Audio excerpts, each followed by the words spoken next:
Dhanik Bharat educational institutions inter IIT JEE NEET admission open. ఇక కడప జిల్లా వేములలో అక్రమ మైనింగ్ వ్యవహారం తీవ్ర కలకలం రేపుతోంది. అయితే టిఫిన్ వెరైటీస్ లోని 2 ఏళ్ల క్రితం ముగ్గురాయి ఖనిజం చోరీ జరిగింది.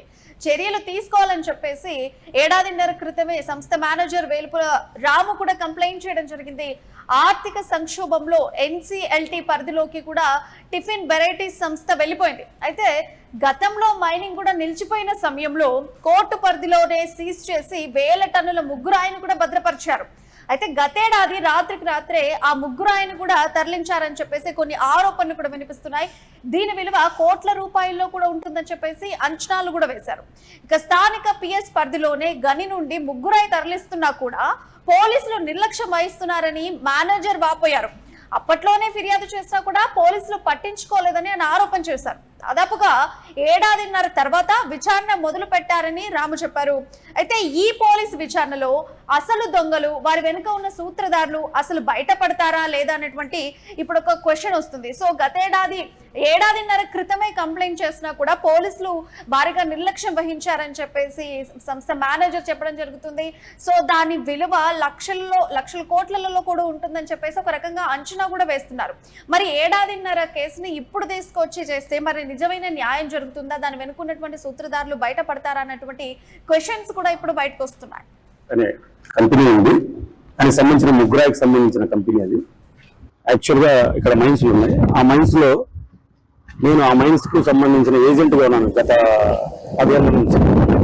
ఏంటంటే ఇక్కడ మెటీరియల్ ఇక్కడ విపరీతమైన ఖనిజాలు అనమాట. ఇక్కడ వైట్ బెరిటస్ అంటే చాలా రేర్ గా దొరికే ఖనిజం. అట్లాంటిది వేముల మండలంలో ఉంది. ఇక్కడ టిఫిన్ కంపెనీ ఎన్సిఎల్టీలోకి వెళ్ళినప్పుడు ఎన్సిఎల్టీ ఆర్పిఎన్ ఉంటాడు, అతను నాకు ఏజెంట్ గా మళ్ళీ టేక్ కేర్ నాకు ఇచ్చాడు. అక్కడ ఏంటంటే అక్కడ దానికి సంబంధించిన ప్రాపర్టీస్ అంతా నేను టేక్ కేర్ చేసే దానికోసం అని అక్కడ ఏంటంటే అక్కడ ఆల్రెడీ ముగ్గురాయి కొన్ని 1000 టన్నులు నిల్వ ఉండింది. ఆ నిల్వను కాపాడమని మనం పలుమార్లు ఎస్ఐ గారికి, స్టేషన్ ఆఫీసర్ గారి, ఏడిఎంజీ గారికి నేను నా అక్కడ దఫాలు డైరెక్ట్ గా వెళ్ళి వాళ్ళని కలిసి నేను డాక్యుమెంట్స్ ఇవ్వడం జరిగింది. ఈ విధంగా మెటీరియల్ ఉంది.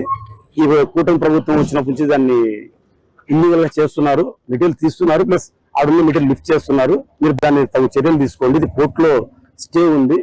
ఎన్సిఎల్టీ తరఫున ఎంబసీ గ్రూప్ వాళ్ళు తీసుకున్నారు. దీన్ని టేక్ కేర్ గా నన్ను పెట్టారు కాబట్టి నేను కంప్లైంట్ ఇస్తున్నాను పలుమార్లు ఇవ్వడం జరిగింది. ఆ విధంగా లాస్ట్ సంవత్సరం అంటే జనవరిలో 25/13/1/25 సంవత్సరం అక్కడ దాదాపు 1000 టన్నులు ఉండే మెటీరియల్ రాత్రికి లిఫ్ట్ చేయడం జరిగింది. దాదాపు కోట్లలో ఉండే మెటీరియల్. ఆ తర్వాత నేను కంప్లైంట్ ఇవ్వడం జరిగింది. ఆ కంప్లైంట్ బేస్ చేసుకొని ఈ రోజు నాకు ఎఫ్ఐఆర్ బుక్ చేసినారు. 1.5 సంవత్సరం తర్వాత దానికి విచారణ అధికారిగా వేసి నాకు వాళ్ళు క్వశ్చనియర్ ఇచ్చారు. నాకు ఈ క్వశ్చనియర్ కి సంబంధించి ప్రతి ఒక్క డేటా వాళ్ళకి ఈ రోజు నేను విచారణ అధికారిగా శంకరెడ్డి గారు ఇచ్చి, మా సిఐ గారు ఉన్నారు, ఆ సిఐ గారికి ఇచ్చారు. దానికి ప్రతి డేటాని సమర్పించడం జరిగింది. దీని మీద ఫర్దర్ ఏం జరుగుతుంది అనేది విచారణ అధికారిని వాళ్ళకి కావాల్సిన డేటా అంతా, అంటే ఎట్లా మెటీరియల్ వచ్చింది, అక్కడ ఉంది, ఎట్లా లిఫ్ట్ చేశారు, ఈ కుటుంబ ప్రభుత్వంలో ఎవరెవరు లిఫ్ట్ చేశారు, అన్ని డేటా వాళ్ళకి ఇవ్వడం జరిగింది. అంటే ప్రతి ఒక్కటి లాంగిట్యూడ్ ఎక్కడ మెటీరియల్ ఉంది, ఏముంది, లిఫ్ట్ చేసిన డేట్ల ప్రకారం అన్ని నేను వాళ్ళకు సమర్పించడం జరిగింది. సంవత్సరాల నుంచి ఇప్పుడు కూడా స్టిల్ ఈ రోజు కూడా నడుస్తూ ఉంది అది మెటీరియల్. ఇక్కడ నుంచి పోలీస్ స్టేషన్ వెనకలో 1 కిలోమీటర్ వెనకనే ఉండేది కూడా. అది ఇప్పుడు కూడా ఇల్లీగల్ గా నడుస్తుంది. 100 కోట్ల మెటీరియల్ పోతా ఉంది గవర్నమెంట్ ప్రభుత్వం మెటీరియల్. ప్లస్ మైనింగ్ డిపార్ట్మెంట్ కు కింద స్థాయి ఏడిఎంజీ కానీ డిఎంజీ వరకు లెటర్లు పెట్టడం జరిగింది, పోస్టర్లు పంపించడం జరిగింది. ఎటువంటి చర్యలు లేవు. చివరికి నేను ప్రతి ఒక్కటి ప్రూఫ్స్ తో ఇవ్వడం జరిగింది. దాని మీద ఇవన్నీ వాళ్ళు తెలిసి వాళ్ళకి అన్ని క్లారిటీ వస్తాయి డిపార్ట్మెంట్. ఇది నేను కేసు పెట్టి కూడా 1.5 సంవత్సరం అయింది.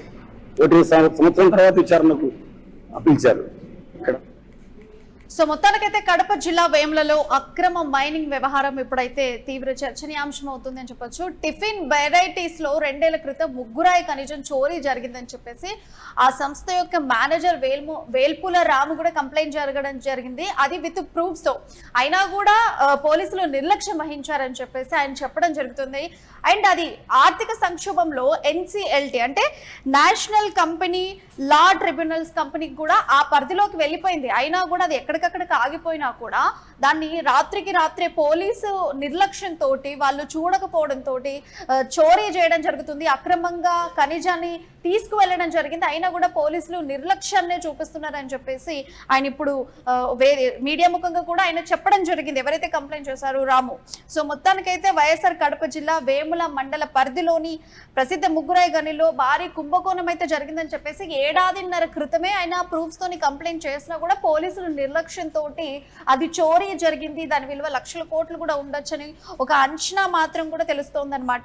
సో మొత్తానికైతే ఆ ఖనిజాన్ని నిర్లక్ష్యం చేశారు, అందుకే అనేది చోరీ జరిగింది. ఇప్పుడు దీని గురించి 1.5 ఏళ్ల తర్వాత అప్పుడెప్పుడో కంప్లైంట్ చేస్తే ఇప్పుడు బయటకు తీశారు. మరి నిజంగా సూత్రధారులు బయటపడతారా? కోర్టు పరిధిలో సీజ్ చేసినటువంటి ప్రభుత్వ సొత్తును కూడా ఇంత ధైర్యంగా పెద్ద పెద్ద భారీ యంత్రాలతోనూ కూడా రాత్రికి తరలించారంటే మరి దీని వెనుక ఖచ్చితంగా పెద్ద రాజకీయ హస్తం కానీ మైనింగ్ మాఫియా కానీ ఉండి తీరుతుందనే ఆరోపణలు కూడా పెద్ద ఎత్తున వినిపిస్తున్నాయి.